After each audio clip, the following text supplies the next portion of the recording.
"No man shall ever find my tomb." That's what, according to rumors, Cleopatra once said. Rumor has it really wasn't about the gender. She wanted no living soul to disturb her, and I think she meant that no human would ever discover the location of her grave. But, surprisingly, it was indeed a woman who was closer than anyone before to finally discovering the Queen's resting place. Meet Kathleen Martinez Berry, a criminal lawyer turned archaeologist. She got so intrigued with Cleopatra's story that she packed her bags and went to Egypt with no official support and even no permission from the authorities. All she had was pure determination to find the Queen's tomb. Now, you could say Kathleen had always been ahead of the game. She skipped grades in school, mastered piano, chess, swimming, and martial arts, and grew up listening to top intellectuals debating in her home. And she even got her law degree at just 19, and archaeology was her side passion. She had never actually been to Egypt, never dug up a single artifact. But her fascination with Cleopatra went all the way back to an argument with her father in 1990. That day, she walked into his library looking for a copy of Antony and Cleopatra by Shakespeare. Her dad, Fausto Martinez, a professor and legal expert, casually called Cleopatra a seductress. Kathleen wasn't having it. She fired back, arguing that history had been totally unfair to Cleopatra. The Romans, she said, wanted to destroy her reputation, and for centuries, people had just believed their version of the story. The debate went on for hours, and in the end, her father admitted maybe he had judged Cleopatra too harshly. That conversation changed everything for Kathleen. From that day on, she read every ancient text she could find, especially Plutarch's account of Cleopatra and Mark Antony. The more she learned, the more convinced she became that Cleopatra wasn't just some queen who fell for the wrong guy. She was a genius, playing a dangerous political game to keep Egypt independent. And the more she read, the more she started thinking, what if everyone had been looking for Cleopatra's tomb in the wrong place? That thought stuck with her. When she was caring for her second child, she earned a master's in archaeology. Multitasking. That reignited an obsession that would take over her life, uncovering the truth about Cleopatra. Even though most experts believe that Cleopatra's tomb, along with the final resting place of 13 other Ptolemaic rulers, lies somewhere beneath modern-day Alexandria, Dr. Martinez has a different idea. She believes Cleopatra was buried at Taposiris Magna, an ancient temple dedicated to Osiris, the Egyptian deity of the afterlife. But she still needed an ancient foundation plate. These plates, about the size of a smartphone, were placed beneath important temple structures and often contained inscriptions explaining when and why the temple was built. If she could find a plate that confirmed the temple was dedicated to Isis, Cleopatra's patron deity, she'd have solid proof that this was the right place to look. Nothing could deter Martinez. She excavated the entire temple site, digging deeper than anyone before her. Her team found coins with Cleopatra's name and face stamped on them. It meant Cleopatra had a direct connection to this site. Then, they uncovered something even more interesting: a tunnel used to bring water to people, leading straight from the temple into the Mediterranean Sea. So, if parts of the temple had already sunken into the water, could Cleopatra's tomb be down there too? Martinez needed proof to convince Egyptian authorities to let her search underwater. And, against all odds, she found the missing foundation plate. On it, the pharaoh offered a large area of Nubia to deity Isis. That was it, the confirmation she needed. The temple was indeed dedicated to Isis, proving her theory wasn't just speculation. If one temple was on land, Martinez suspected the second temple, possibly Cleopatra's tomb, had collapsed into the sea. She needed help from experts in underwater archaeology, so she reached out to Robert Ballard, the guy who discovered the Titanic. With support from the Egyptian authorities, she and her team began exploring the waters off the coast of Alexandria. And what they found was mind-blowing. Underwater, they discovered massive stone structures, some standing 6 to 10 feet tall, right where the coastline would have been thousands of years ago. They also found basalt blocks, the same material used in the statues from the first temple. That meant one thing: those weren't just random rocks. They were the remains of a lost city, buried beneath the sea for centuries. Now, we can only wait and see whether Martinez and her team will be able to unravel one of the greatest mysteries of the past left by the outstanding woman that was Cleopatra. Here's some backstory. After her father, Ptolemy VII, passed away, Egypt's throne went to both Ptolemy VIII and Cleopatra, or so it seemed. Cleopatra, just 18 at the time, allegedly married her 10-year-old brother. Yeah, ancient royalty had some different customs, though there's no solid proof of that. But sibling love didn't last long. Young Ptolemy decided he wanted all the power for himself and tried to push Cleopatra out. Forced to flee the country, she didn't just sit around feeling sorry for herself. She raised an army, ready to march back and take what was hers. That's how, at 21, she was already in the Sinai Desert, leading an army and planning her return to the throne. Now, by that time, Cleopatra had already been locked in a powerful political, and not only political, alliance with Julius Caesar. In June 47 BC, she gave birth to a son, Ptolemy Caesar, better known as Caesarion, who, many believe, was Caesar's child. But that didn't stop her from playing by Egyptian royal rules. And her husband number 2, her other brother, Ptolemy XIV. Yep, despite her ongoing affair with Caesar, Cleopatra married yet another sibling, because, in her world, keeping the throne in the family was the name of the game. Now, marriage aside, Cleopatra's bond with Caesar stayed strong. She even traveled to Rome with Ptolemy XIV for a state visit. But instead of playing the role of a dutiful queen, she stayed in Caesar's private villa by the Tiber River.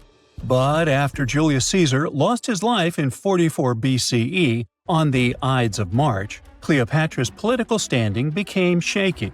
To make matters worse, her brother-husband Ptolemy XIV passed away soon after, and some suspect Cleopatra had a hand in it, leaving her as the sole ruler of Egypt. Meanwhile, back in Rome, Mark Antony was rising to power as Caesar's presumed successor. Wanting to size up the Queen of Egypt, he summoned Cleopatra, and she did not disappoint. Sailing into town on a lavish barge, dressed as a deity, Cleopatra made quite an entrance.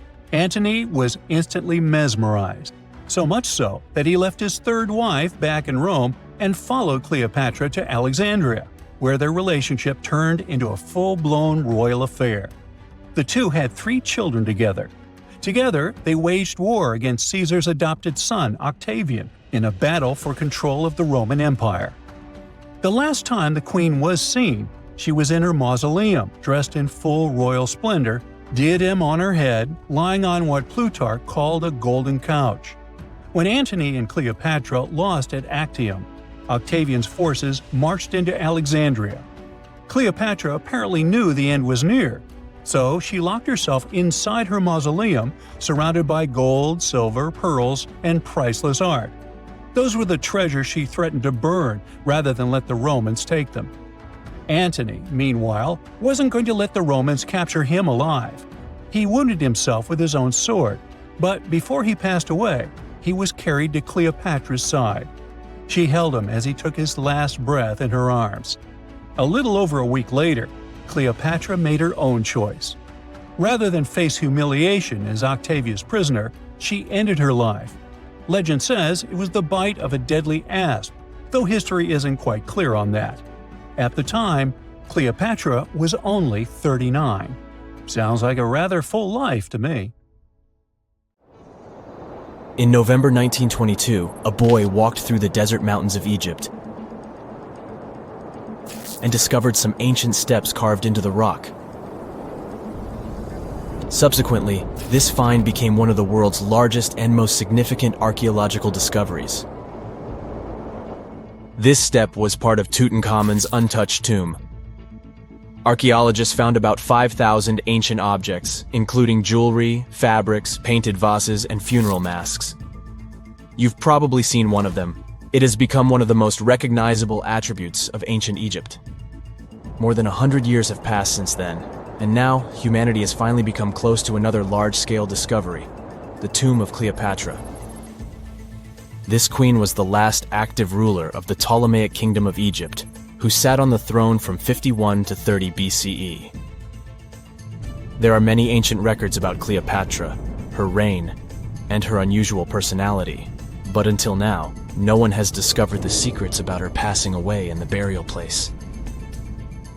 So, one archaeologist, Dr. Kathleen Martinez, has been studying ancient records and temples around Alexandria for decades and concluded that the tomb of the queen should be located under the ancient city of Taposiris Magna, founded in 280 BCE. It was a big city on the northern coast of Egypt where tens of thousands of people were engaged in trade and industry, and it seems that Dr. Martinez's guesses turned out to be correct. She and a group of archaeologists have discovered a secret underground tunnel near Alexandria with a length of about 0.8 miles. It was cut into the rock under Taposiris Magna's temple. During further excavations, they found many things that indicate Cleopatra's tomb lies in the tunnel's depths. It's also possible that she is buried there together with the Roman commander, Mark Antony. According to ancient records, Cleopatra and Mark Antony loved each other and together opposed the Roman Senate, which declared Antony a traitor. The fact that natural disasters have occurred on the territory of Taposiris Magna for thousands of years can complicate the excavations. Earthquakes and floods destroyed the city and possibly flooded its underground tunnels. But archaeologists hope the ancient tomb remains untouched, and that it hides many treasures and records about the royal life of ancient Egypt during the reign of the last dynasty. There's a chance that excavations will go underwater and in the mud. This will require much time and funding, but archaeologists are sure it's worth it.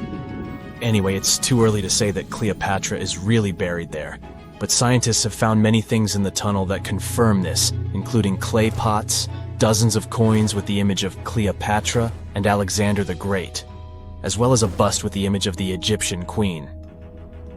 Cleopatra is still one of the most popular personalities in Egypt, on an equal footing with Ramesses III and Tutankhamun. She inspired many films, paintings, and books, but what made her so popular? She became famous for her inconsistency. She was a beautiful, intelligent ruler who pulled Egypt out of the crisis and made it a prosperous power. Medieval Arabic texts say she knew chemistry, mathematics, and philosophy, and may have written several scientific books. She knew several languages and had excellent diplomatic skills. At the same time, there are many legends that she was a femme fatale who drove many men crazy. However, there's no evidence that her beauty was incomparable. The image of a stunning model was created by Hollywood when it made several films where famous actresses performed the role of Cleopatra. And the Roman Emperor Octavian, the adopted son of Julius Caesar, specially created the image of Cleopatra as an insidious seductress because he was her enemy. Even though she was born in Egypt, Cleopatra wasn't an Egyptian. Her ancestors were Greeks, among whom was one of the generals of Alexander the Great. However, the people of Egypt loved her. She learned the language and was very sensitive to the traditions of this country. She knew the history, mentality, and customs of ancient Egypt well. She raised the level of its economy and strengthened its status as a world power. Much of this was made possible thanks to her cunning and impressiveness. She loved theatrical performances and lavish celebrations. She knew how to surprise people and put on a show. But behind the exterior image of a luxury lover was an intelligent and calculating ruler. Ancient Egypt was a rich, luxurious country, and Cleopatra did everything to increase its wealth and strengthen its position in the international arena.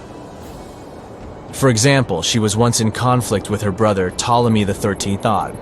The queen knew that she wouldn't be able to resist him, so she decided to attract Julius Caesar to their side. The Roman emperor arrived in Alexandria, where Cleopatra wanted to meet him, but Ptolemy knew about her plans and was about to prevent her from coming to Caesar. Then, instead of a rich and noisy arrival, Cleopatra decided to make her visit inconspicuous. She wrapped herself in a carpet or linen bag the emperor's servants carried into Caesar's private chambers. Cleopatra emerged from the carpet and impressed the Roman emperor with her beauty and determination. As a result, they fell in love with each other and became close allies. After some time, she impressed another influential Roman for diplomatic purposes. She arrived to meet Mark Antony on a golden barge with purple sails and silver oars. Cleopatra was dressed in the image of Aphrodite and sat under a magnificent canopy. Her servants dressed like cupids and were blowing her fan and burning incense. But Cleopatra created such a show for a reason. She knew that Antony revered Greek mythology and considered himself the embodiment of Dionysus. As a result, he was so impressed with this woman that he ended up marrying her. Cleopatra defended her crown, strengthened her alliance with Rome, and bore Antony 3 children. In Egypt, they threw big parties and enjoyed wealth with power. However, the relationship of a high-ranking official with the Egyptian queen caused a scandal in Rome.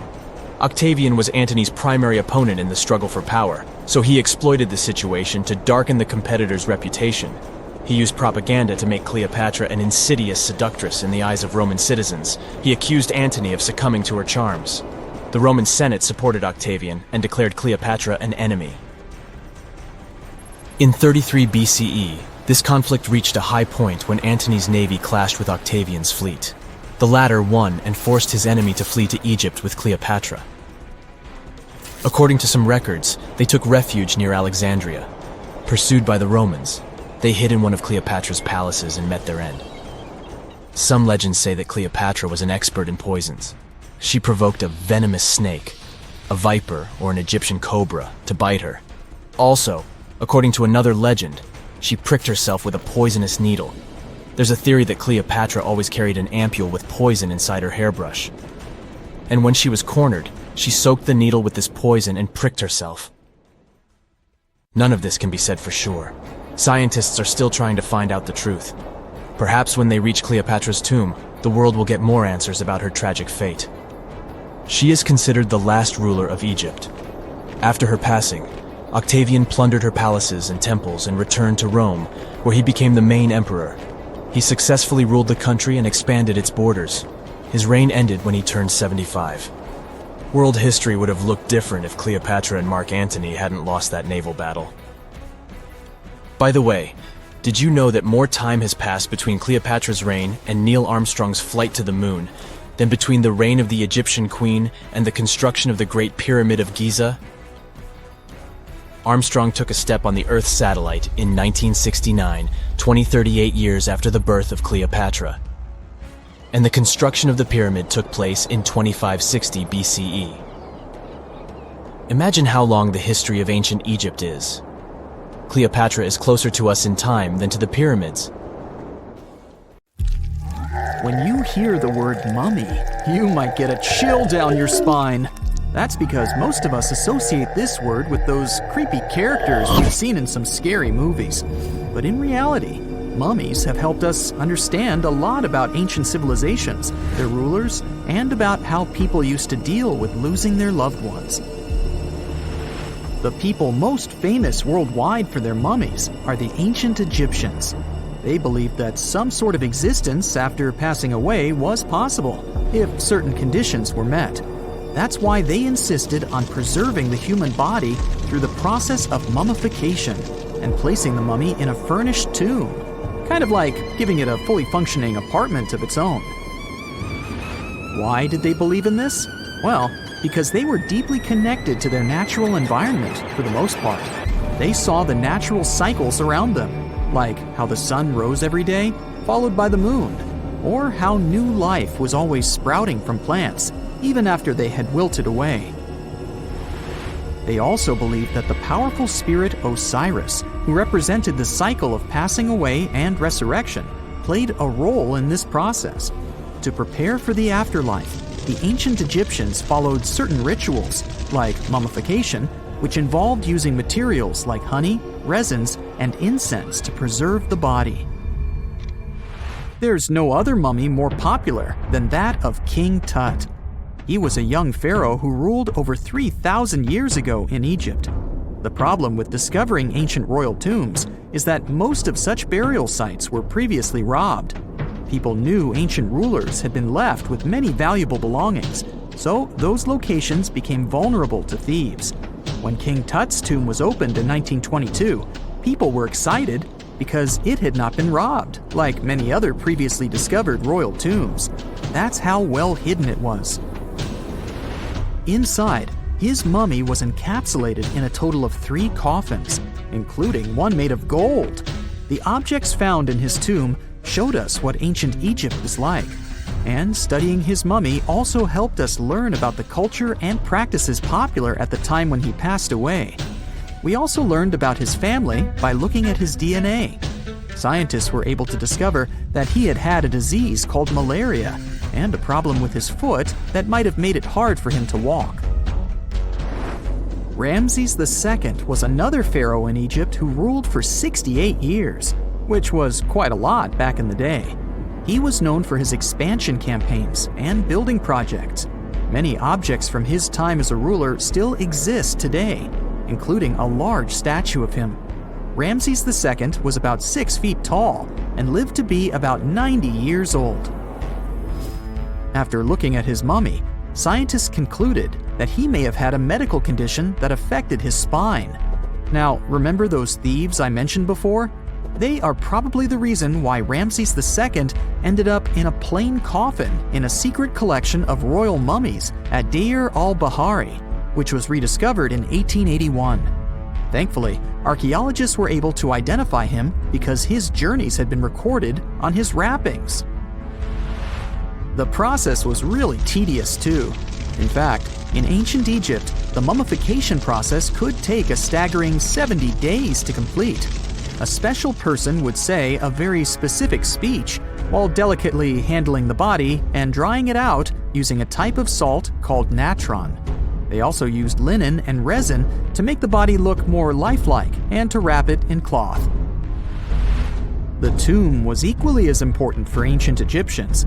The walls of King Tut's tomb, for example, were adorned with intricate artwork that depicted his journey to the afterlife, from his burial procession to his passage through the underworld. The ancient Egyptians believed that everyone made this journey after passing away, and they filled their tombs with items and paintings to help the person in their spiritual travels. Additionally, the walls of the tomb were decorated with spells from a special book, which contained a collection of poems that the Egyptians believed would help people reach the afterlife. And speaking of how important this journey was, people also placed food in these ancient tombs. In King Tut's tomb, archaeologists discovered 36 jars of vintage beverages and 8 baskets of fruit, which were believed to be left there to help him in his journey to the afterlife. The Egyptians believed that traveling to the afterlife took a really long time, so they left a lot of supplies, such as food and water, to sustain their loved ones. Pharaohs also generally had numerous luxurious garments and beautiful jewelry in their tombs to ensure that they would have a fashionable journey. These items included various types of linen clothing, such as tunics, scarves, gloves, and headdresses, as well as a lot of gold jewelry with precious stones, like bracelets, buckles, pendants, necklaces, rings, and even precious depictions of insects for protection.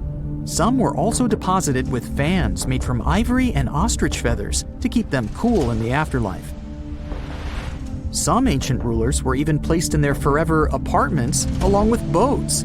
For example, Pharaoh Khufu built the Great Pyramid at Giza as his tomb, and a large ship was found inside. King Tut, however, was buried with multiple boat paddles, but no actual boat. Instead, he had 3 chariots and numerous walking sticks made of precious materials, perhaps indicating he'd rather travel to the beyond by land, not by water. Amongst the most interesting objects found near ancient mummies are bottles of oils and perfumes. If rulers were supposed to be fashionable, why not smell nice too, right? Also, some of them had some ancient kinds of board games, most of them made out of precious materials like gold or ivory. One of those games was called Senet. It was very popular amongst the ancient Egyptians and very similar to modern-day chess. The ancient Egyptians may have the most famous mummies out there, but they weren't the first to invent the procedure. In fact, it all started in South America with an ancient civilization named the Chinchorro. As far as we know today, these people were the first to mummify their loved ones that had passed away.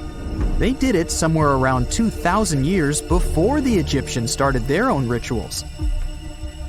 Sure, we can tell a lot about ancient rulers by studying these mummies, but until recently, We had no idea what they really looked like during their lifetime. Not so long ago, though, some very special mummy paintings were found by archaeologists studying ancient Egyptian objects. These mummy portraits are highly detailed paintings of individuals that were made while they were still alive. Such paintings were often painted on wood, as opposed to the classical portraits we all know about, which are painted on canvas.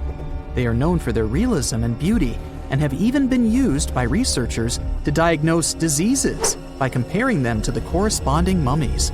Some of these portraits also include depictions of jewelry, which was later found on the mummies. The recent discovery of these mummy portraits in Central Egypt is significant, as it marks the first time in over a century that such paintings have been found. Mummies appeared all around the world naturally, too. Mummification can occur without people intervening because of natural conditions, like extremely cold or hot environments, places with a lack of oxygen, or accidental exposure to chemicals that preserve the body. These conditions don't allow bacteria to grow, resulting in the body remaining more or less intact. Famous Otzi was one of these mummies. We know today he was a man who lived around 5,000 years ago in Europe. But upon his discovery in the Alps in 1991, Austrian authorities initially believed that he was a modern mountaineer because of how well preserved the body was. However, after the Iceman was removed from the glacier, it was determined that he was actually from the Copper Age. The ancient city of Taposiris Magna is hidden on the northern coast of Egypt. These days, it has very little of its former glory, but what lies beneath it may hold the secret to uncovering a famous mystery, that of Cleopatra, the most memorable Egyptian queen in history. The recently discovered tunnel is also known as a geometric miracle for its time. Excavations have uncovered a 43-foot-long structure below the ground, which is partially submerged in water. Its shape and construction technique are similar to that of the Eupalinos tunnel, another amazing ancient discovery. This one is located in Greece and was built by excavating simultaneously from 2 points, aiming to have them meet in the middle. The use of math and geometry to make this construction was astonishingly precise for those days, more so since it was built near a mountain. Archaeologists that have been working on the Taposiris Magna site since 2004 believe this tunnel may lead to the lost tomb of Cleopatra. The clues they found so far seem to back up this theory. For starters, the city and its temple were built by one of Cleopatra's ancestors, Ptolemy II. All the architecture seems to indicate it was dedicated to the ancient spirit Osiris and his queen Isis. Throughout her reign, Cleopatra did try to associate herself with Isis, so it may be no surprise she chose this location as her final resting place. Scientists have yet to pinpoint Cleopatra's tomb, but research continues with the help of modern technology. To study this location better, archaeologists have even used a special device called ground-penetrating radar. This tool allows us to analyze what lies beneath the ground without being intrusive. Since this tunnel is so old, research needs to be done very delicately. Seeing pictures of what's underground before you start digging is incredibly useful and has been done here since 2011. Finally discovering Cleopatra's tomb may help us piece together her story, especially what might have happened during the last portion of her life, which is still surrounded by mystery. We still don't know the exact cause of her passing. Some believe she may have let herself be bitten by a poisonous Egyptian cobra. Others have suggested that she was well accustomed to toxic substances, even hiding some in her hairbrush in case she ever needed it. But that's not to say she chose to use it on herself. We do have a lot of other interesting information on Cleopatra that's equally as impressive, like the fact that she had a stylist. Most of the images you've seen depicting this famous queen show her wearing black eyeliner. This look was put together by Airas, a woman known to have been her personal beautician. She traced the long line from her eyes to her temples, a makeup technique still used today to enhance the eyes. Airas was an important figure throughout Cleopatra's life. known also as her confidant and close friend. There are even theories that suggest Airas was there by her side when she passed away. Despite her well-thought-out looks, Cleopatra wasn't as pretty as she's described. Or at least, that's what recent research has pointed out. Sure, if we look at movies and modern imagery, she's depicted as this incredibly beautiful woman with symmetrical and delicate features. However, if we look at coins showcasing her image from back in the day, her looks are rather average. Her image on the coins might have been adjusted, too, to make the queen look stronger in the eyes of her people. So there is no trusted source available to confirm her image, but her description in most pieces of ancient literature speaks of her other qualities, like her voice and personality, not of her beauty. Cleopatra might have been the most famous Egyptian queen to this day, but she wasn't the first choice. She did have an older sister, Berenice, that was initially supposed to take the throne. Berenice passed away before she could do that, so Cleopatra took on the role and began investing in her education. She traveled throughout the country quite frequently, so she could become accustomed to her people and their needs. She was only 18 when the responsibilities were passed down to her, and immediately gained popularity because of her intelligence and education. Her taste in literature was quite good too. She was known to be a fan of Homer, the famed Greek philosopher and poet. Cleopatra loved to write as much as she loved to read. There are even claims that she wrote a book on medicine and cosmetics, but we have no evidence to this day that such work ever existed. Part of being a great leader back then meant you had to speak multiple languages. Cleopatra clearly understood that, and that's why she's rumored to have known many languages to varying degrees. Some archaeologists suggested she spoke Greek, Egyptian, and Ethiopian, as well as many Arabic dialects. She might have even spoken Latin, but there's little evidence to support this claim. She might not have had angelic looks, but Cleopatra was really careful with the way she looked, even with her diet. She was known to have enjoyed simple meals, including a variety of fish. Since she lived close to the Mediterranean Sea, it's really no surprise. As a treat, she liked to eat stuffed pigeons, which she also served to her guests. Other dishes on the menu included vegetables and fava bean soup. Fruits and nuts weren't missing from her diet either, and she was also a big fan of honey. Recently, a team of experts has even tried to recreate her famous perfume. Think of it like the ancient equivalent of Chanel No. 5. Cleopatra was known to be a fan of luxurious scents, which she believed could even influence how people treated her when they met. The basis of this scent is myrrh, a resin gathered from a local tree. Other ingredients added to the mixture were also found back in the day, like cardamom, olive oil, and cinnamon. The results may not be quite as delicate as the perfumes we know and use today. Its consistency was way thicker, and the scent lasted way longer. When she was at the height of her power, Cleopatra might have been the richest person in the world. Back in the day, she ruled over a territory that stretched across the Mediterranean, from modern-day Libya in the west through Egypt to Syria in the east. This is the largest territory ever ruled over by a woman. In today's currency, her worth might have been somewhere around $95 billion. The calendars we use today may have been introduced by Cleopatra herself. She presented the idea of leap years and leap days to Caesar, the Roman emperor she was known to have been close with. Taking her advice, Caesar made these adjustments part of the official Roman calendar. The ancient Egyptians already knew the year was longer than precisely 365 days. They discovered this by studying the brightest star in the sky, called Sirius, and concluded that a year is actually 365 and 1/4 days long. It was Elizabeth Taylor that famously introduced Cleopatra to pop culture when she played her in the 1963 film bearing the same name. Up until that point, it was the most expensive film ever made. It was originally supposed to cost somewhere around $2 million, but ended up costing a mind-boggling $44 million. That's mostly because of script and production issues.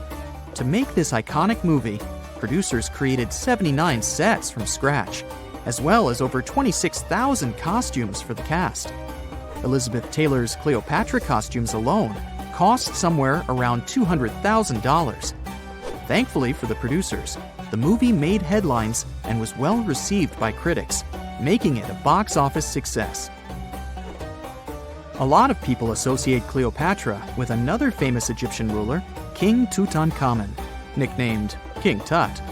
Surprisingly, apart from both of them being Egyptian pharaohs, they have nothing else in common. For starters, King Tut lived around 1,300 years before Cleopatra did, and there is also no connection regarding their ancestry. Cleopatra had Macedonian Greek roots, while King Tut was a native Egyptian. It's 1898, and you're taking part in excavations in Saqqara. This place, not far away from Cairo, is full of ancient tombs and pyramids. You're in your Indiana Jones mood and hope to find something really phenomenal to become famous. Gold, manuscripts, treasure maps, mummies of famous pharaohs. Wait, a wooden bird?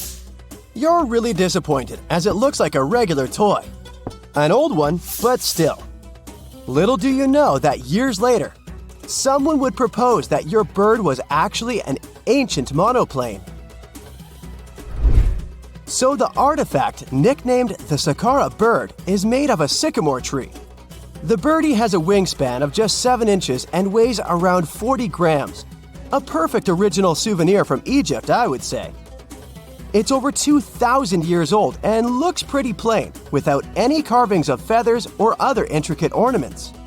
It has a beak and eyes, though, which makes our find look like a hawk, the emblem of the deity Horus. Its tail is rather unusual as it's squared, looks weirdly upright, and it seems like the sunken part of it was the place for a now missing piece.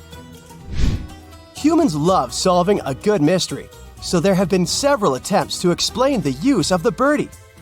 First, quite simply, is that it was a ceremonial object. The second idea is that it was a toy for a child from some well-off family.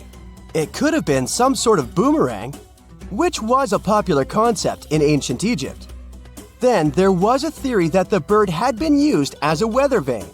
But this one has been debunked as the figure doesn't have any holes or markings, except for the one made at the museum in Cairo to fix the exhibit on a stick. So there was no way to hang it in the past.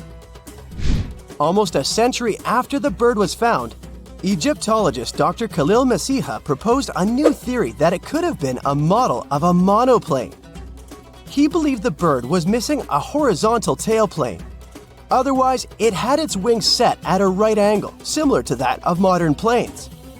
It could have worked to generate the aerodynamic lift necessary for flights. Dr. Masiha also claimed that it was common at that time to place miniature models of technological inventions in tombs. So, did the ancient Egyptians really invent the plane in 200 BCE? That would make the Wright brothers, who are considered the inventors of aviation, really upset. They made one of their first flights only in 1903. There's just one way to know for sure, and that is to test the model. But you know, the ancient museum in Cairo would unlikely let one of their cherished exhibits fly around like a toy. That's why glider designer Martin Gregory built a similar model, this time of balsa wood, and concluded that even with the missing tailplane, the plane wasn't much of a flyer. Case solved? Not really. This didn't sound convincing enough to the History Channel, so they invited an aerodynamics expert to build another replica of the bird. He tested it in weather conditions similar to those in Egypt and was impressed with the little plane's abilities.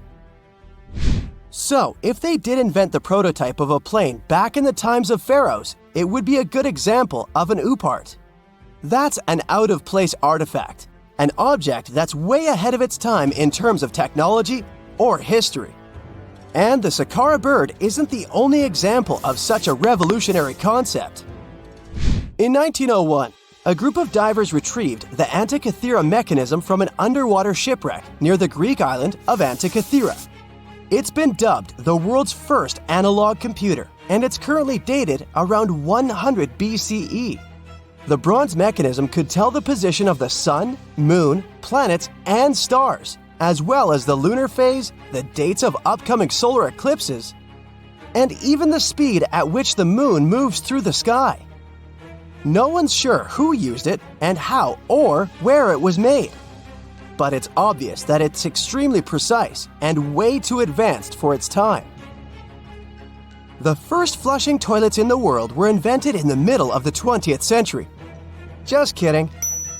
The ancient Minoans on the Mediterranean island of Crete and the Indus Valley civilization both came up with this brilliant invention at the same time, around 4,000 years ago. The plumbing and sanitation were so well done that no one managed to design anything better until 2,000 years later. One ancient Minoan lavatory was discovered at the Palace of Knossos. It looks like it had a wooden seat set over a tunnel that directed water from a rooftop reservoir to an underground sewer. Other varieties got water from jugs. Only the super rich people could afford all this glory. So if you wanted to shop for real estate back then, the flushing toilet would be a telltale sign you were in the rich neighborhood. Automated doors became a cool, seemingly new invention back in 1931. But the technology behind them is actually much older. Think the 1st century CE old. Mathematician and engineer Heron of Alexandria came up with a hydraulic system to open and close temple doors. To bring it into action, you need to light a fire to produce heat. There was a brass pot under the fire, half filled with water. The inventor connected the brass pot to containers that acted as weights. When the fire was burning, the water moved into the containers. They went down and pulled the ropes. It was nothing like a supermarket door that opens in front of you before you even have time to think. Heron's door took hours to open, and there was no way to stop the process. That's why they only opened the doors once a day before people entered the temple, to add some mysticism at the temple during ceremonies. Spooky. Looks like the first ever battery was invented in Baghdad around 2,000 years ago. A German archaeologist found this oval-shaped clay jar in 1938. Scientists are still not sure what purpose it served and who exactly invented it. There is a theory that it was used for electroplating objects with precious metals. When they filled it with a weak acid like vinegar, the battery produced around 1 volt of electricity. Another theory says it was a vessel for sacred scrolls. Would you like to buy contact lenses designed by Leonardo da Vinci himself? In 1508, he invented a glass lens with a funnel on one side. You were supposed to wear it with water inside to improve your vision. Sounds a bit uncomfortable, doesn't it? So, around a century later, French scientist René Descartes decided to improve the idea and make the cornea contact the future lenses. Contacts because they contact your eyes, get it? The glass tube with liquid did help improve vision, but blinking was sadly impossible. 2.5 centuries later, new technologies in the glass industry let scientists design contacts that would fit in the eye and even let the wearer blink. Thanks, guys! Still, those lenses were made of heavy blown glass and didn't let the eye breathe. About 50 years later, contacts became plastic, lightweight, unbreakable, and scratch-resistant, but still covering the entire eye. And then, in 1948, an English optical technician accidentally sanded down a plastic lens and figured out they'd still be in place even if they covered only the cornea. Imagine you're living in 19th century London and need to send a message to New York. It would have taken about 10 days to get there by ship. So when delivery time went from days to hours in 1858, it was a true sensation. The first message was sent by Queen Victoria herself. It was all made possible thanks to the transatlantic telegraph cable, running under the ocean. Sadly, the new cool invention only lasted a few weeks. It took years to bring it back to life. A gruesome discovery took place in Egypt some years ago. You want to hear about it? 16 human hands, carefully buried in 4 eerie pits. They didn't look too much like human hands at first, since they were abnormally large, but they were. Weirdly, there were only right hands, no left hands were in sight. It turned out that it points to the practice of an ancient dark ritual. Old Egyptian art and tales talked of a ceremony where warriors would present the right hand of their adversaries as proof of victory and ask for gold in return. Egyptians believed in the afterlife, so cutting off someone's hand meant you cut off their power eternally. Guaranteeing this type of defeat was interesting to the winning party. Here, the fight was between Egyptians versus Hyksos, who lived in what was once known as Canaan. Egypt has always been the center of some history-changing findings, and some time ago, this papyrus was found. If we stretched it open, it would be just a tad bigger than the height of a skyscraper. The world's tiniest skyscraper, which is located in Wichita Falls, Texas. When humans didn't write on their notes app, they wrote on this thing, made from the medulla of a papyrus plant. Around 2,000 years ago, ancient Egyptians wrote something reminiscent of a book where they describe most of their funerary traditions and their visions of the afterlife. It's considered one of the most important texts from ancient Egypt and is still sold in bookstores to this day. This ancient manuscript was unearthed from a chamber located just south of the Pyramid of Djoser, located in Saqqara. Oh yes, Djoser is the oldest pyramid in Egypt and not the Giza pyramids like most people think. So recently, the site of Saqqara buzzed with excited archaeologists who probably found one of Egypt's oldest complete mummies. They believe that this beautiful and well-preserved mummy was that of a wealthy man. He was discovered in a deep shaft, covered in layers of gold leaves. There are many symbols that show he was an important and wealthy man, like the band he wore on his head, the bracelet on his chest, and the fact that he was embalmed with a tunic, which was reserved for Egypt's finest. The most exciting part of the entire discovery was finding the resting place sealed with mortar, just as the ancient Egyptians had left it 4,300 years ago. Now this may sound weird, but back in 2008, archaeologists discovered a missing pyramid. Now it went missing because it deteriorated over the span of 4,000 years. Today, you can only see its base. It was a pretty important site back in ancient times. It is said that around the area of the pyramid, the ancients hosted a special type of ceremony where high priests would carry mummified remains of sacred bulls. Now, here's a fun fact. Ancient Egyptians believed that Apis bulls were earthly incarnations of the city deity of Memphis and was connected to rites of fertility. It wasn't just any Apis bull, though. They needed to be all black, with a single white mark between its horns and a bunch of very specific characteristics. They were selected by the local priests and honored until they passed away. After that, they were mummified and buried in underground galleries. Meanwhile, this missing pyramid sort of disappeared around the 1800s. It was a German archaeologist who first found it in the village of Saqqara. He called it the Headless Pyramid when he first found it. But then, years after the official discovery, the desert sand came along and covered the whole thing. There were some excavations between the 19th and 20th centuries, but they weren't too systematic. That's why scientists were so thrilled when they dug an entire pyramid's base after removing the 25-foot mound of sand that was covering it. Oh, and it turns out American archaeologists are excavating a cemetery in Egypt that could contain over 1 million mummified bodies. So far, archaeologists have dug around 1,700 mummies. One of the main differences from other classic Egyptian mummies is that these people weren't kings and pharaohs. They were commoners that most likely lived about 1,500 years ago, when Egypt was controlled by the Roman and Byzantine empires. The name of the cemetery is cool, though, the Way of the Water Buffalo, just in case you want to check it out on your next trip. Other than bulls and buffaloes, ancient Egyptians also liked baboons. Are you seeing a pattern here? In the beginning of the 20th century, archaeologists discovered a site filled with mummified baboons in a place called, guess what? The Valley of Monkeys. An animal wouldn't have been mummified if it wasn't considered important. Certain animals were more important than others, since they were linked to specific deities. Jackals were connected to Anubis, the ancient god of the afterlife, and cats were likened to the female deity Bastet.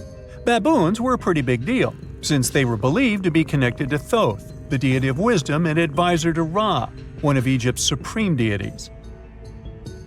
The archaeologists who studied these animals weren't too happy. They think these baboons were kept inside and were deprived of sunlight for most of their lives. They had extreme vitamin D deficiencies and they were poorly fed. Maybe Thoth got angry with these baboon keepers. Just a guess.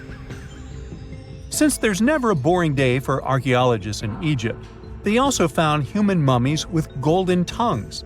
Since Egyptians were all about the afterlife, they believed that golden tongues might help a person speak once they pass to the other side. I mean, it's a long shot, but hey, why not? Some of these mummies were placed in wooden coffins with goods, such as necklaces, pottery, golden artifacts in the shape of lotus flowers, and scarab beetles, and iPhones. Just kidding. A new temple was also unearthed recently in Egypt.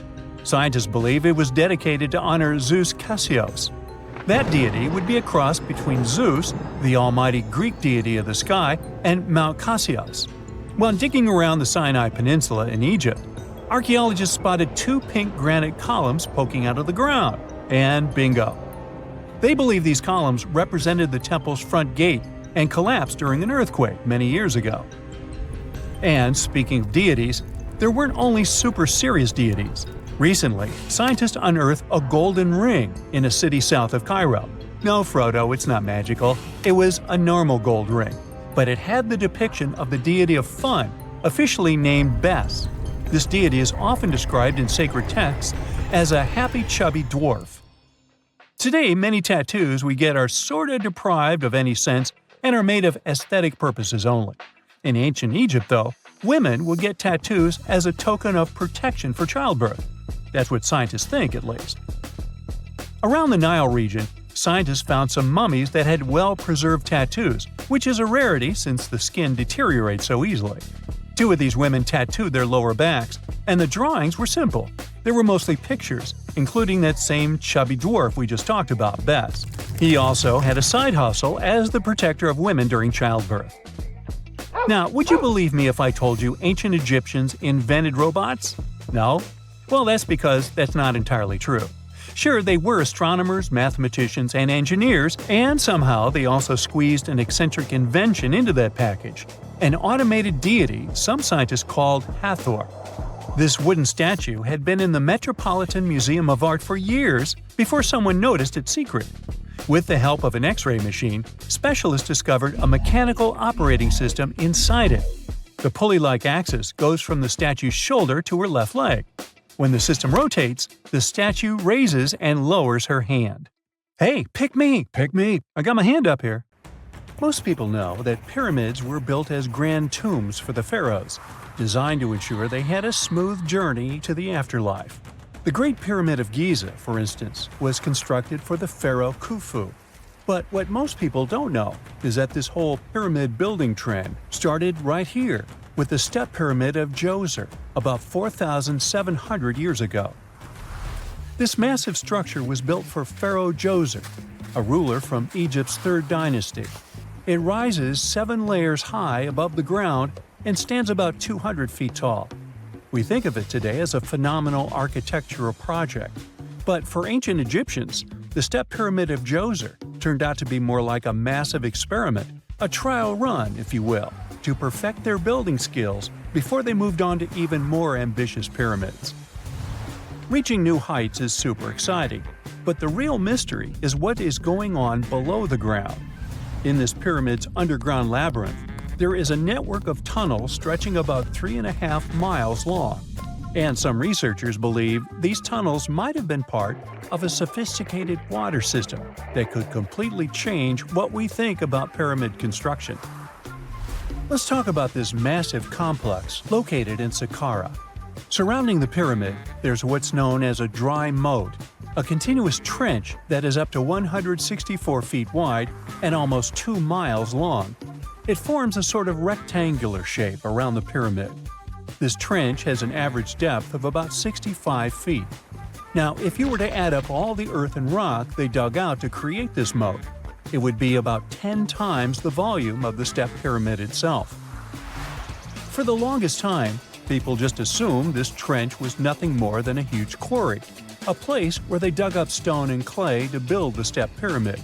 Makes sense, right? But when you take a closer look, it doesn't add up. The trench is too narrow and deep to be practical for mining, and its layout doesn't match anything we know about ancient Egyptian quarrying methods. Plus, some sections of the trench are actually covered with a rocky ceiling, which would have made it nearly impossible to use as a quarry. Another theory suggests that the dry moat had some kind of spiritual significance. Maybe it was a sacred place, where souls of nobles gathered to serve the late king in the afterlife. There are even niches in the walls that work as a hint at this spiritual function. But most researchers believe that this purpose likely developed much later, long after the complex was built for Djoser. So, what was the moat really designed for? In 2020, a researcher came up with a pretty intriguing idea. It is possible that this trench was actually designed to collect and manage water, especially after heavy rainfalls. Now, that makes sense when you consider the location. The moat sits in an area that could easily have been flooded by runoff water from nearby plains. This could also explain why the trench wasn't used for new graves until much later when the climate became drier and less prone to flooding. The story becomes even more intriguing as this trench appears to be part of a larger, more complex hydraulic system within the Djoser complex.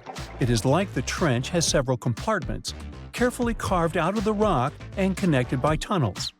These compartments likely served as a part of a water treatment system, where water would flow from one compartment to the next, getting cleaner as it moved along. Now, here is where things start to tie into the pyramid itself. The Djoser complex has a series of underground shafts, and some researchers think that water from the moat's deep trench might have been used to power a hydraulic lift system, and this giant water-powered elevator could have been used to raise the heavy stones needed to build the pyramid. It worked like a volcano, but instead of lava, water did the heavy lifting. Imagine a big deep hole in the ground at the center of the pyramid site. Inside this hole, there was a huge wooden platform, kind of like a giant raft that could move up and down. When the workers wanted to lift a heavy stone, they would fill the hole with water. As the water rose, the wooden platform started to float up, carrying the stone with it, almost like a giant water-powered elevator. When the stone reached the right height, the workers slid it off the platform and onto the pyramid. The idea is that water from the deep trench, after being cleaned and filtered, would flow into these shafts. A massive float, possibly made of wood, would then rise as the water filled the shaft, lifting the stones up to where they were needed for construction. Once the stone was in place, they'd let the water out, lowering the platform back down to the bottom, ready to lift the next stone. This fancy hydraulic lift system could have been a game changer, making the whole building process a lot faster and more efficient without using a lot of workforce. It is like the ancient Egyptians were already embracing the whole idea of work smarter, not harder. But of course, not everyone is on board with this theory. Some experts argue that the area where the step pyramid of Djoser was built couldn't have held enough water from occasional rains to maintain such a fancy hydraulic system. The main theory suggests that, in the past, there might have been some kind of lake nearby that would have filled up after a period of rain, and this lake could have supplied water to the complex's hydraulic system. But there is no mention of such a lake in any ancient Egyptian writings, so it might be more of a what-if situation than a reality. And then there's the issue of the hard work itself. Remember when I said this method could have allowed the ancient builders to raise stones with far less effort? Well, that might not be entirely true. According to some experts, just building this hydraulic device would have required a lot more heavy work than simply moving the stone blocks using good old-fashioned manpower. And let's not forget, the step pyramid of Djoser is like a baby pyramid compared to those that came later. The stones used for Djoser's pyramid weighed, on average, about 660 pounds each, which is nothing compared to the more than 2.5-ton blocks used later for the pyramid of Chephren. If this cool water lift theory gets completely ruled out, we still need to explain how this pyramid was built in the first place. To answer that, we need to rewind a bit and talk about the original plans. See, before Djoser's tomb became a pyramid, the idea was to construct a simple mastaba. This type of tomb was pretty common in earlier periods, a flat-roofed, rectangular structure with sloping sides.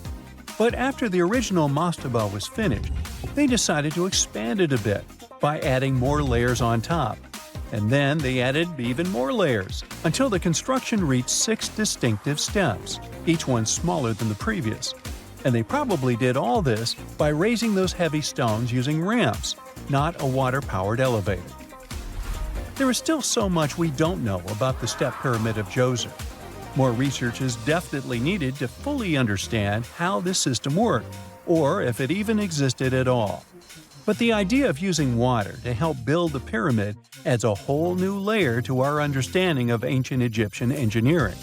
It's a powerful reminder of just how clever and resourceful those builders were, using the natural landscape and the power of water to create one of the most iconic monuments in history. Secant, cosine, tangent, sine, 3.14159. Yeah, that was the cheer we heard coming from the trigonometry club back in the day. For the rest of us in math class, terms such as sine, tangent, and pi were just bewildering. Who invented these and why? Was their only purpose to make it harder for students? Well, not quite. Trigonometry was invented by the ancient Egyptians. They needed this knowledge to construct pyramids, and they did a pretty good job too. The Great Pyramid in Giza still stands today, some 4,500 years after it was built. No recalls either. So let's get out of that classroom and on a journey through time to reveal the secrets behind the ancient Egyptians' precision. Here you are, standing on the Great Pyramid's construction site, some 9 miles from Cairo. Well, the city still isn't there, as you're surrounded only by the desert and teams of construction workers. They're transporting large stone blocks weighing 2.5 tons each. They're inside a wooden sled that sits on large rollers. A crew of 8 men rolls these blocks along the ground. You immediately think of the rollers on a supermarket cash register. The principle is exactly the same, but the scale is greater, much greater. Scientists estimate that the Egyptians used 2.3 million such blocks in the Great Pyramid alone. And the block in front of you is one of the lighter ones. The heaviest of them weighed up to 15 tons. But where did all these blocks come from? Most of them originated from quarries around Giza. It's not that impressive, you think, but wait until you hear how ancient engineers transported the granite used in construction over 500 miles to the pyramid. There were no railways or highways back then, but the mighty Nile was always there. Researchers even believe that the Egyptians dug a canal to connect the Nile directly to the pyramid's construction site. All they had to do then was to wait for the flood season to begin, and voila! The rising water levels floated the heavy stone blocks for them. But how did they lift the enormous stones on dry land to stack them up to the top? Did they use oversized cranes? Well, ancient Egyptians worked around this problem, literally speaking. One of the workers is now pointing to the giant ramp going around the pyramid they're building. This is how a mountain road zigzags its way to the top. If the ramp went directly to the top of the pyramid, then workers couldn't pull the stone blocks along it. It would be too steep. Scientists have calculated that 8% could be the maximum incline. So ancient Egyptians just extended the ramp around the pyramid. Again, these are all theories, as the ramp could have been inside the pyramid, as some researchers suggest. The exact building method is still a mystery, guarded by the Sphinx. That's its real name, right? Wrong. As the Great Sphinx is just the statue's alias. You know, the name writers take when they want to hide their true identity, or a singer's stage name. The Sphinx's real name, translated from Egyptian, means Horus in the horizon, That was the name for the Egyptian deity of the sky. The trail of mystery doesn't end there. As a man walks past you with a bucket of paint, he's going to add a touch of color to the Great Sphinx. Researchers found specks of this red color next to its ear. That was some strong paint, as it survived for thousands of years. You are now standing straight in front of the Sphinx. You look up. It's very tall, right? 66 feet to be precise. Now resist the urge to take a selfie. You can do it. Now you notice something else. It looks like the Sphinx is in the center of a giant triangle in the back. That's one side of the Great Pyramid. And no, your eyes are not playing tricks on you. The Sphinx really does sit in the center of the pyramid's lateral face. Here's where math comes in handy. A pyramid has 4 sides, called lateral faces. There's also a 5th face, the base, but that's not visible. It's, wait for it, face down. The Sphinx has one last mystery to reveal: its age. Scientists agree that Pharaoh Khafre built the Sphinx. He ruled after his father, who had built a great pyramid nearby. So both structures were finished around the same time. Let's talk about numbers again. You've heard of Cleopatra, the Egyptian princess described as a woman of great beauty. Hello? She saw the pyramids, but she lived closer to the time of the first iPhone than the time of the people who built the pyramids. Fascinating, right? You can see thousands of people around you. They're working hard to build the pharaoh's tomb. But how many of them are there exactly? One Greek philosopher estimated there were as many as 100,000 workers. Seems like an okay number for such an enormous structure, but it can't be true. Science simply can't back up this number. Egyptologists put the total number of workers at 30,000. And yes, Indiana Jones was one of them, at least on the big screen, but he showed up late. Egyptologists know a lot about the pyramids, but not everything. Not because they don't want to, but because they haven't yet dug up enough evidence. They can only guess how the building process went. First, engineers would arrive to choose the right spot and do the necessary measurements. That's why they needed all that complicated math. Then, it's time for sourcing the material, the large stone blocks I mentioned earlier. When boats deliver them to the site of the future pyramid, workers can finally do their thing. They operated in smaller groups, but there were at least 2,000 of them chiseling and carving away at any given time. Sounds like a typical construction site today? Well, that's because it is, just thousands of years ago. It's amazing what ancient Egyptians were able to achieve with just copper and stone tools. The pyramid is now complete in front of you. But is it the same pyramid we see today? Why is this structure shining bright in the desert sun? Isn't it supposed to be a dusty yellow color? Well, no. Human activity and the elements have completely stripped the outer layer of stones over time. Expert craftspeople polished these blocks using nothing but stone and sand. The end result was a smooth and shiny rock. On the day it was completed, the Great Pyramid of Giza was a perfect triangle of light. Its polished sides acted like giant mirrors, reflecting the powerful Egyptian sun. This is the point where you should put your glasses on, and that shiny thing you see at the pyramid's very top is actually gold. The capstone at the top of the pyramid is called a pyramidion. It was covered in sheets of gold. As you can guess, these were the first stones to disappear. Let's make another stop before we get you back to your classroom. We travel to the British Isles, and no, Stonehenge isn't our destination. It is Newgrange in County Meath. Scientists estimate that the ancient peoples of Ireland built this stone monument around the year 3200 BCE. This makes it older than both Stonehenge and the Great Pyramid in Giza. The function of the circular mound in Newgrange is the same as the one of the Great Pyramid and equally mysterious. The estimated amount of loose stone present in the valley is over 220,000 tons. And it's not just randomly thrown on a pile. The order in which the stones are set makes the structure water-resistant. That would explain how Newgrange had survived for so long. Kinda makes you want to splash out the cash for that waterproof phone case, huh? Well, you're back in your school desk, but today's math lecture is the last thing on your mind. You're thinking about how great the Egyptian pyramids are, and if we have something similar today. It turns out modern engineers are just as impressed with the Great Pyramid as you are.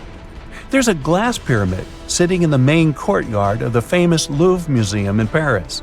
The panorama of San Francisco wouldn't be complete without the 48-story Transamerica Pyramid. But Las Vegas went the furthest. There we find the Luxor Hotel. It's so big that it's the third largest pyramid on the planet.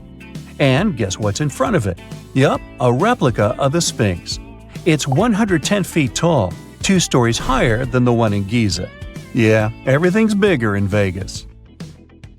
In 1850, French scientist Auguste Mariette went to Egypt looking for manuscripts, but accidentally found a head of a sphinx sticking out of the dunes. He cleared the sand and figured out the sphinx was guiding the entrance to some underground construction. Several months later, he finally entered the Serapium of Saqqara.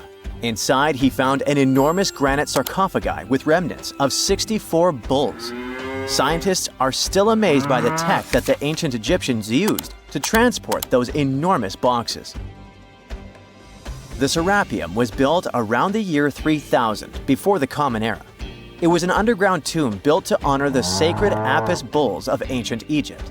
It had a long hallway, almost 500 feet long, with giant stone rooms on both sides. Some of the sarcophagi weighed as much as 50 average cars, and all of them were made with super precision, with exact 90-degree angles.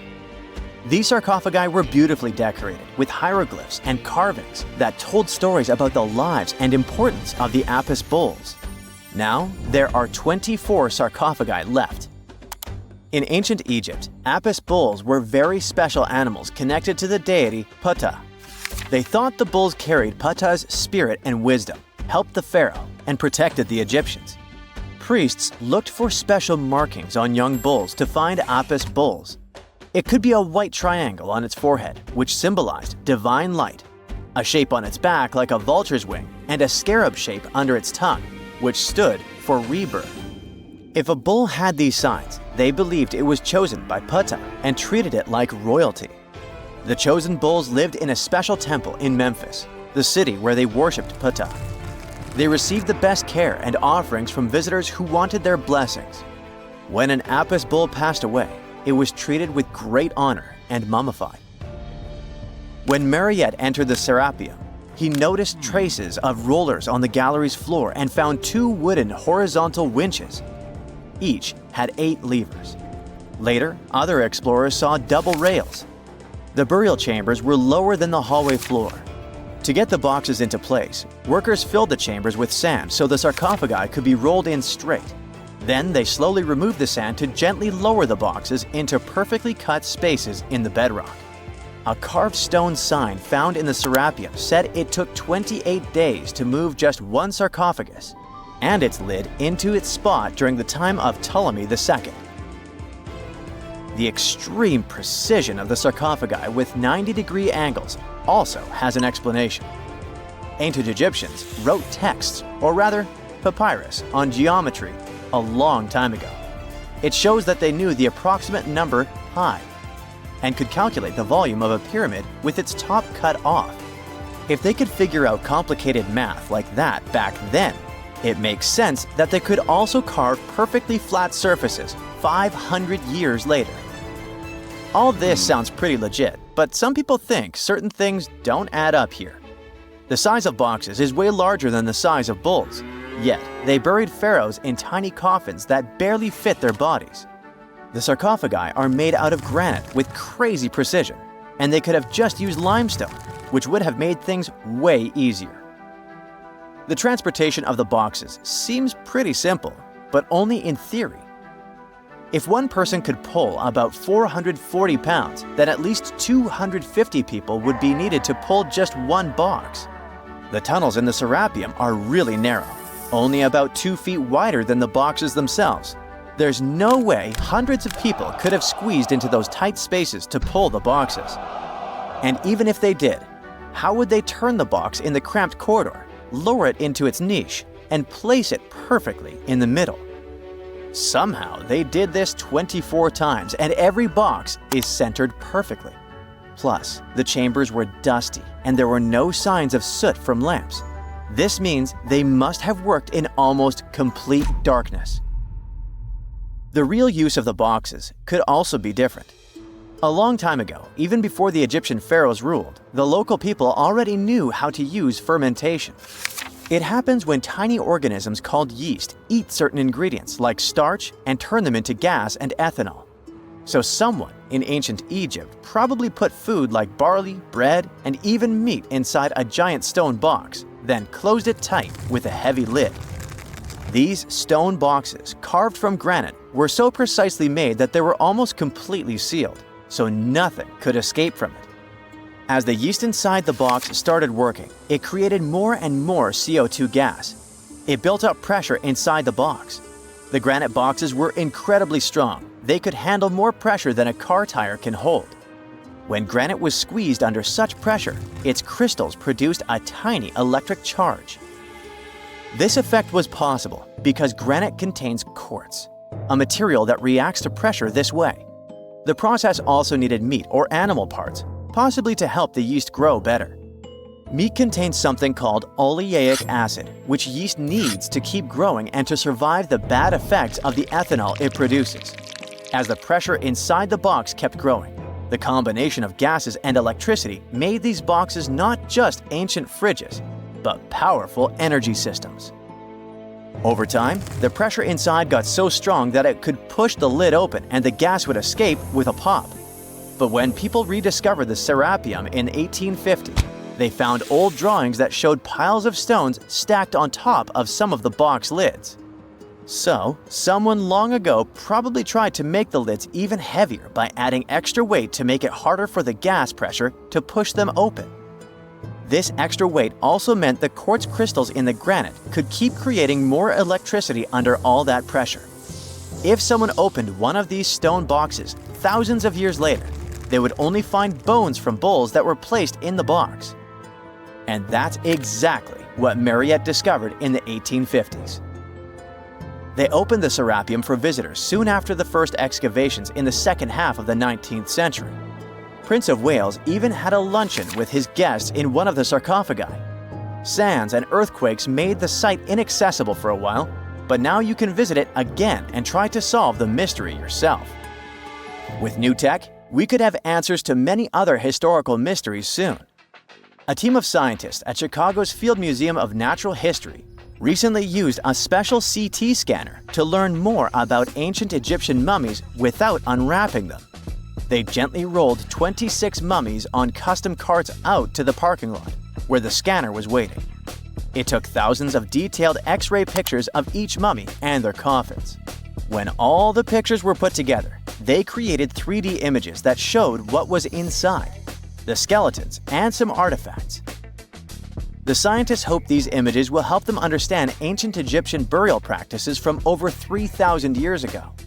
Even though the scanning process only took 4 days, it might take 3 years to study all the data. But scientists were able to learn some personal details about the mummies. One of the most popular mummified individuals at the museum, Lady Chineta, was a woman who lived in ancient Egypt about 3,000 years ago. It looks like she passed away in her late 30s or early 40s. To make sure her body looked complete for the afterlife, embalmers put stuffing in her neck to keep it from collapsing. They also placed artificial eyes in her sockets, so she would have eyes in the next world. She was wrapped in fancy linen and placed in a beautifully decorated coffin. The scans revealed that it had been carefully crafted with a slit at the back, which embalmers used to fit the body. There were also some artistic details on the surface, like markings for her knees.